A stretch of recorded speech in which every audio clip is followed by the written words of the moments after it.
thought we could start off with a little extra practice with our adding ing to our words, just like we did yesterday, except for this list of words has those tricky ones where there's a vowel making the short vowel sound, and then it's followed by a consonant that ends the word. So with these words, do you remember what we have to do before we add ing? We have to double that last consonant before we add that ending. So here's the word sit, and yesterday we did this. We wrote sit, then we doubled up that last consonant, so gave it an extra T before we added ing. Sitting, sitting, I am sitting on the floor. Here's the word get. I have to double up that last consonant before I add the ing. So what is our word? Getting. I am getting ready to go. Here's the word hit. I'm going to double up that last consonant, so give it an extra T before I add the ing. Hitting. I am hitting the ball. And here's something that my son wants to do tomorrow when it gets warmer. Swim. Before we can turn that word swim into swimming, we need to double up the consonant.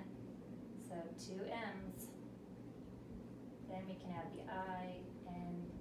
Tomorrow he will be swimming. Okay, good practice. Now I wanted to read you one of his favorite books. He used to love these when he was younger. It's Choose Your Own Adventure book. And I wish I could hear you help me make the choices of which adventure to go on, but I think I'll just try to choose what I think will be fun for us. So this is called The Lake Monster Mystery. Do you think it is a fiction or a non-fiction book? What is your evidence? If you said fiction, you're correct. There's a lot of evidence on the cover. Are monsters real? No, that's one really huge piece of evidence, but I bet you came up with some more. All right, let's get started. Have you ever read a Choose Your Own Adventure book? There's lots of different ways these stories can end or where they go in the middle, just by you choosing which page you want to go to. Let me show you. Read this first. Watch out, this book is different. It's different than every book you've ever read. Read until you reach a choice, and then turn to the page of the choice you like best. If you don't like the end you reach, just start over. Pretty cool, right? You and your older sister Hannah are at your grandparents' summer house on Lake Champlain in Vermont. You visit the lake every summer, but this year is special. You have decided to spend your visit searching for Champ, a sea creature who lives in the lake. There's a word with ing on the end. Let's see, as I'm reading it, listen for words that have that ing sound on the end. So it says, turn to the next page. It's not giving us any choices yet. Many people have spotted Champ over the years. They say that Champ has a big head covered in scales, a slender neck, and a long snake-like body. Champ has never attacked anyone. Scientists believe that Champ is a very gentle and shy monster. In fact, Champ is so shy that no one has ever even gotten a photograph of her. Maybe you and Hannah will be the first. Go to the next page. It is a warm, sunny day with only a few clouds in the sky. A perfect day to begin. You put on your life jackets, grab the camera, and head for the canoe. As you look across the lake, you realize that searching for Champ is going to be a big job. Why do you think it's going to be a big job? Does that look like a little lake or a big lake?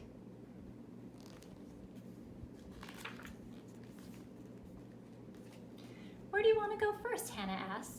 We could go to Shelburne Point, where some people saw Champ last summer, or we could head up to the Grand Isle.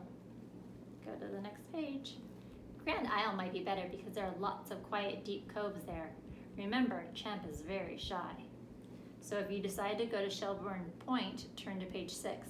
If you decide to head towards Grand Isle, turn to page 13. I think we're going to go to Grand Isle, so let's go to page 13. Are you listening for words that end with ing? I think there's one coming up. You and Hannah head the canoe toward Grand Isle. Out on the lake, the waves are high.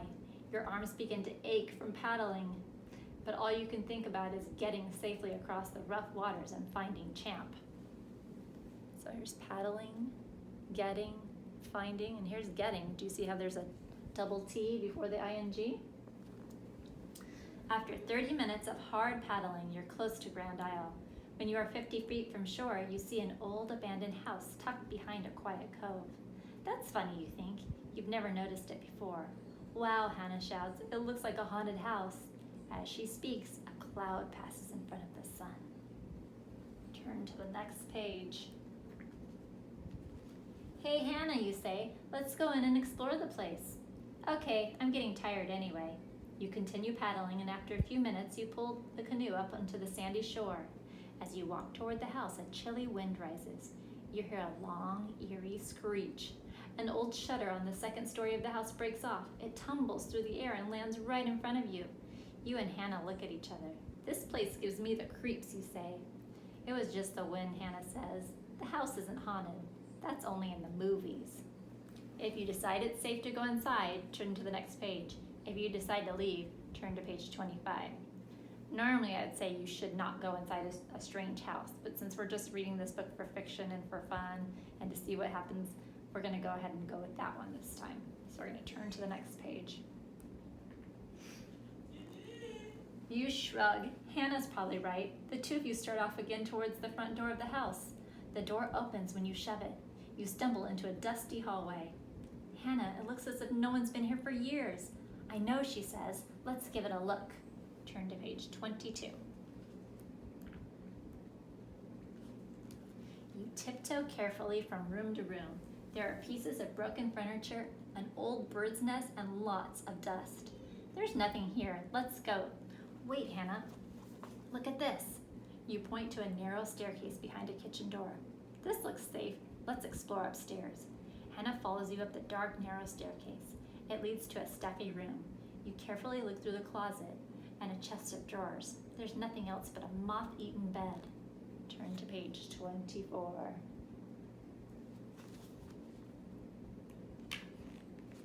But wait, Hannah lifts up the mattress and finds a wooden box underneath. What's on that box? All right, let's see what happens next. It says turn to page 30. She tries to open it, but the box is locked. You wonder what's inside. If you decide to open the box right now by breaking the lock with a rock, turn to page 40. If you decide to take the box home and open it with your grandfather's tools, turn to page 46. I say we should open it now. Let's go to page 40. You and Hannah decide to break the lock right away. Hannah runs to get a rock. She lifts it high in the air and brings it crashing down on the lock. The lock doesn't break, but the old dry wood crumbles easily. Inside the box is an old-fashioned jar of cold cream wrapped in a wrinkled green rag. Hannah frowns. There's nothing here. Let's go look for Champ. If you tell Hannah to go ahead while you finish looking around upstairs, turn to page 51.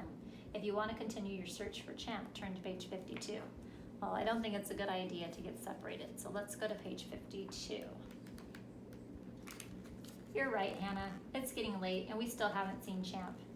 Turn to page 54.